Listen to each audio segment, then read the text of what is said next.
pages, starting with Friday's Mirror here. They've got something about Jermaine Genius. And I think his allegations might rhyme with his name. It might well do, yes. Jermaine Genius, well, he's been fired. He was he worked for Match of the Day and presenter on the One Show, and this has happened just as he was looking likely to replace Gary Lineker as well in the as the flagship host that Lineker is, so really bad timing for him. So he's accused of sending inappropriate texts, which you'd think presenters by now would realise not to send inappropriate texts to people. It never works out well, does it? Yeah, I mean, I think I'm against it. Yeah, the BBC. Well, I've never received anything from Ukari, and I'm very grateful for that. But they've not been going through. The BBC. They've basically, I think they've come out and said it's nothing like Hugh Edwards, presumably because it's a colleague, and they don't. Can you imagine having to say that? Well, they don't employ 8-year-olds. No, exactly. It's going to be nothing like. There are thankfully no 8-year-old producers at the BBC. Yeah, because they would be fodder.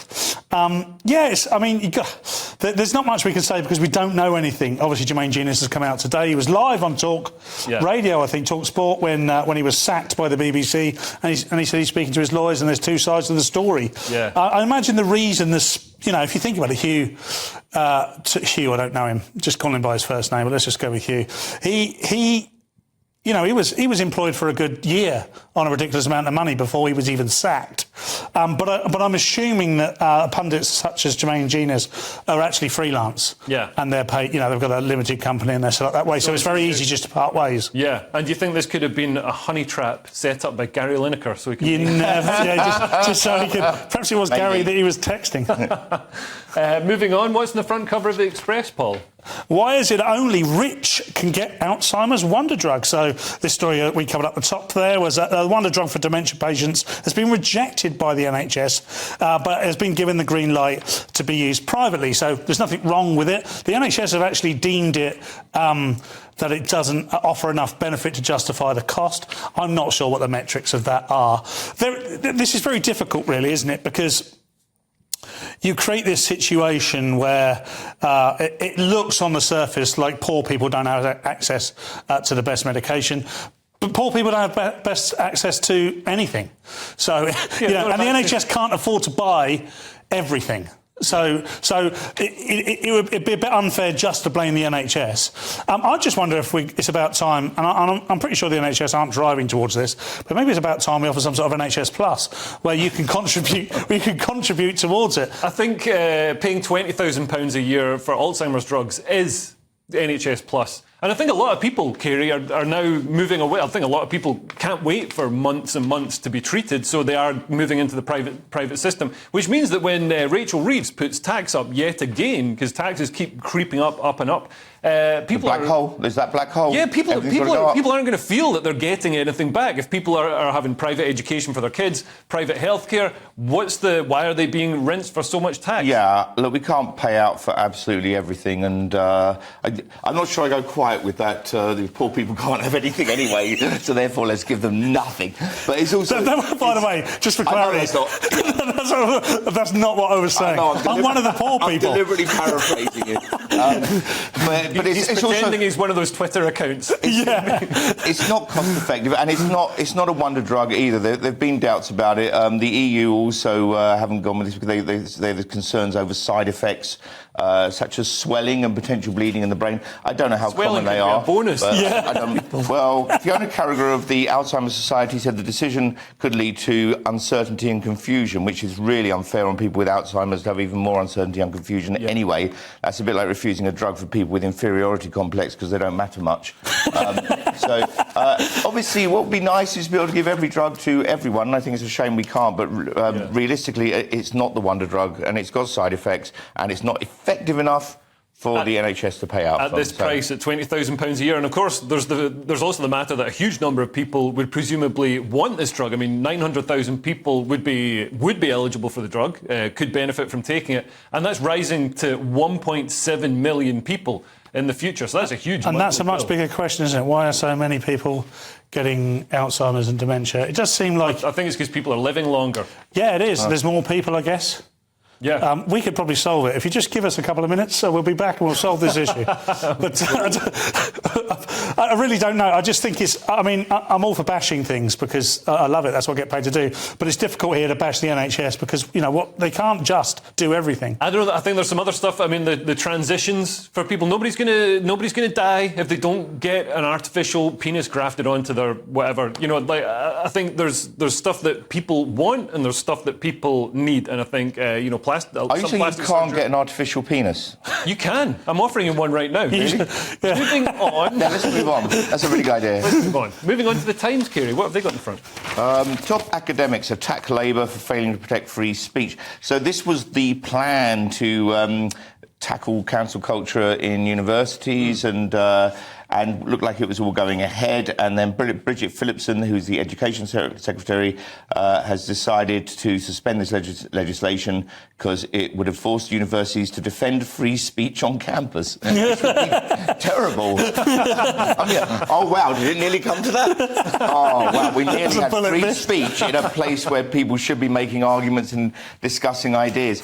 And, of course, the problem with it that she has identified, which, of course, is the big thing about Times, is it could create harm. The word that we hear so much. Oh my goodness! We've got to keep everybody safe. Must not happen. And Keir Starmer has already shown that he's very anti-free speech. I mean, he's jailing people, sending people to jail for years for sharing memes, some of which aren't particularly inflammatory, don't seem to reach the threshold of incitement to anything. He's also said he's going to introduce new laws to clamp down on Islamophobia, so you won't be able to question Islam in any way or Islamism. And also he's going to beef up the Online Safety Act so that you've really got to watch what you enjoy what the you tweet. Speech while you can, mate. Oh my God! I mean, everything you're saying will be illegal soon. That's where it's all heading, though. It feels like all of these are small arguments building towards changing the online bill. Yeah. The bill for online, and when the wokest of flannels that university lecturers start to complain that free speech is being eroded away, you've reached pretty dodgy territory. Because these are the people that for years now have either argued against free speech or just happily stood by and watched it be eroded. So I think we're in a particularly dodgy situation now under the Labour government. Free speech seems to be a huge thing, and again, they seem to be guising it in all sorts of ways. So anyone who says anything over here is far right if they're worried about immigration anyway. Now, and the sad thing about that is there have been people that have ruined that because there have been genuine sort of far right sort of thugs that have become very violent but they're just a very small minority. Behind those people are thousands and thousands of people that like minorities. They're just and we are supposed to like minorities. I think despite wherever you stand on any of these issues, free speech is important. That's the point. Absolutely. Of free speech. It's not a case of whether you agree with it. I'm really saying obvious things here, but it shouldn't be. It shouldn't be necessary to point it out. Yeah, we all know there's a massive benefit to free speech, and without it, we are in some level. If you want to talk about harm, that's where the real harm is. And we're going to see the damage it does very soon. And finally, let's squeeze this one in. This is on the cover of the Telegraph, Paul. Something. Yeah, talking about free speech. Emboldened Taliban bans Afghan women from looking at men they don't know. So it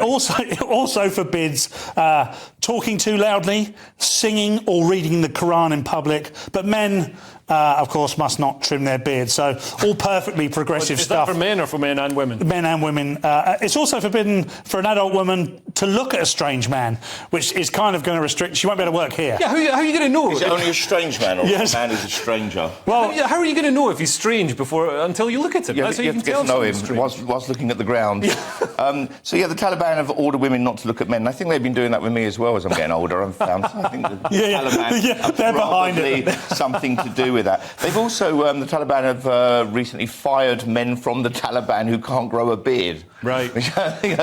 Wow, that's sinful. Women are now covered from head to toe. They're not allowed in education. Male doctors can't treat women. There's lots of women who can't get treatment for things like breast cancer and so on. So, yeah, it's exactly what everyone was saying was going to happen to Afghanistan, and the Taliban said, no, trust us. Yeah. It won't. Well, and then, wonderful of course, culture. I look forward to taking... And moving on, we've got the Times with a similar story, although a slightly different story. While more illegal arrivals are allowed to stay, fewer legal migrants are coming. Have the government got this the right way round? Well, it's the flip side of the same coin, actually. So visa numbers for migrants down more than a quarter. So the total number of visas granted to foreign nationals fell by 156,000 between January and June compared to the same period last year. All sounds very good. But, of course, the fall was caused by the restrictions being introduced by the previous government earlier this year, including a ban on care workers and students bringing their families across. So we could see how a lot of people were gaining legal access to the country. You know, they'd send son, brother, husband, wife, sister, whatever, into the country to study, and then everyone else would come along. What is very interesting, though, is the numbers and the way... Because there were a lot of numbers in this story. Kerry and I were talking about this. So asylum sneakers, which is now copyright Paul Cox, I'm going to call them from here on in asylum sneakers, they're up by 68,000, but migrant workers' families are down by 56,000, so there is a net of 156,000. So there's a net decrease of 88,000. So we are still the best part of £100,000 up, £100,000 asylum sneakers up, and that's just going to keep going. I don't know why. You're going to insist on the sneakers, aren't you? Because I think I'm going to start. I think I'm going to start selling to them. I could like refugees or something like that. Very good. It's not going to catch on, but it's good. But genuinely, so what's happening here is legal immigration is coming down slightly, but that's plateaued now. That's what's going to happen. If we're offering more asylum, then that's going to go up. And if there's no mechanism to deter them, it's just going to keep going up. So we're not really seeing anything. We're seeing a balancing out of the numbers. It's something Rishi could have taken credit for, couldn't it? For the the fact that this fall has been caused by restrictions introduced by his government. He left before he could take credit for this and for the effect on the economy. So that was just kind of bad timing.